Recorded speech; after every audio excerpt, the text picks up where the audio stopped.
ကဲအားလုံးပဲမင်္ဂလာပါဒါကတော့ကျွန်တော်တို့ကိုမျိုးမာတလီအနုပညာဝန်ဆောင်မှုကိုရောက်နေကြတာပါ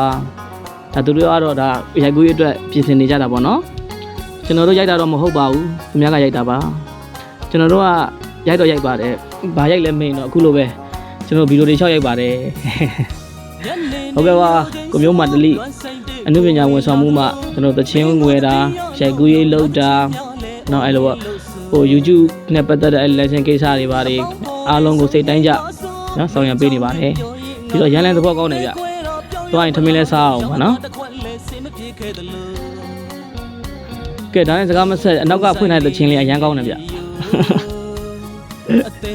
ကိုမြောက်တော့ဟုတ်ပါဘူးဒါကျွန်တော်ကိုယ်တိုင်ရေးဆိုထားတဲ့မောက်အလွမ်းတေးဆိုတဲ့သချင်းလေးဖြစ်ပါတယ်ဗျဒီသချင်းလေးကို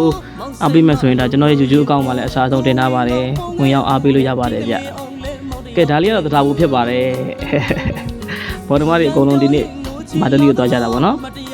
မန္တလာကိုပါတယ်ဂျုံပါတယ်ကိုနေဖြိုးအောင်ပါတယ်အားလုံးအစုံပဲဗျကျေးဇူးများတင်ပါတယ်